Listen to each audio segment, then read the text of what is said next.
Hello guys, karibu katika YouTube channel yangu. Leo naenda kuwaletea video jinsi ya kutengeneza keki ya nazi kuanzia mwanzo mpaka mwisho. Pia usahau kulike, kushare, kucomment na kusubscribe.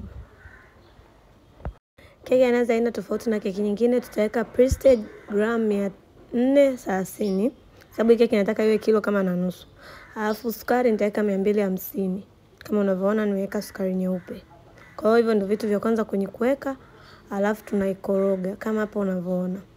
Tutaikoroga mpaka ikorogeke vizuri, yani hiyo njano iende kidogo kwenye weupe. Mtaona kwenye video hapa. Kwa hiyo tutakoroga mpaka njano iende kwenye weupe kama hapo unavyoona. Kwa hiyo hapo tukiona hivyo ujue prestige yetu na sukari viko tayari. Kwa hiyo unaweza tukaongeza mayai. Na video nyingine sikusema mayai nimeweka kiasi gani. Mayai nimeweka mayai 8. Mayai 8 ya kuku. Unaweza kutumia kuku wa kienyeji au wa kizungu, ni wewe tu. Lakini hapo nimeweka mayai 8. Na mayai unaweka kidogo kidogo afu inakoroga, unaweka kama hapo unavyoona. Usiweke kwa mkupuo, yani unaweka huku inakoroga na haipaswi kuwa speed kubwa mixer yako. Hata kama unatumia mixer ya mkono basi usiweke speed kubwa sana. Mayai hayapaswi kupigwa sana. Hapa kama unavyoona ipo tayari. Kwa hiyo tunaenda kuweka unga. Unga wetu tulichanganya na baking powder. Unga tuliweka gram 430 na baking powder tuliweka 13. Kweni makini na hivi vipimo, ndio maana navitaja. Kwa hiyo unga tukachukua unga tukakoroga na baking powder tukavichanganya, afu ndio tunakuja kuchanganyia unga. Kwa hiyo baking powder lazima uichanganyie kwenye unga, uikoroge vizuri ishikane na unga kwa sababu ni vitu vikavu. Kwa hiyo tutaweka unga na yenyewe kwa step, tutaweka wote kwa pamoja mpaka mwisho, yani mpaka itakapoisha. Hapo nitaongeza maziwa ambayo nilichanganya na vinegar kidogo yawe kama mtindi. Kama una maziwa mtindi weka, lakini usiweke mengi, ni kidogo sana kama nilivyokuonyesha kwenye video. Hapo ipo tayari. Kwa hiyo keki yetu hapo ipo tayari. Kwa hiyo sasa naweza kuonyesha jinsi ya kutengeneza keki ya nazi. Ndio tunaanzia hapa. Ukishaona hivyo tunaongeza tui. Tui natumiaga nazi za Azam, ndio zinakuwaga nzuri.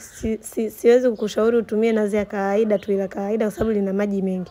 Nazi za Azam tui lake linakuwa zito. Unaweza kutumia za Azam au unaweza kutumia za GSM. Sawa, lakini tumia zile za kununua kwenye dukani.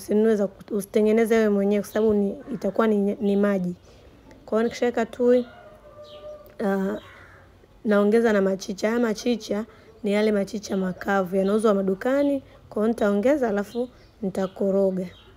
Kwa hiyo nikishaweka machicha unaongeza tena na ladha ya nazi. Hiyo ni ladha ya nazi. Kwa hiyo utaweka ladha ya nazi. Kwa hiyo ni vitu vitatu: tui, machicha na ladha ya nazi.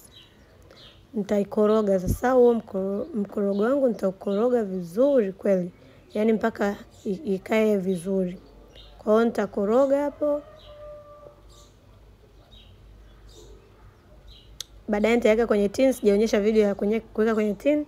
Tin ni hizi hapa, hizo ni tin za kwa ajili ya kubake au vikopo kwa ajili ya kubake.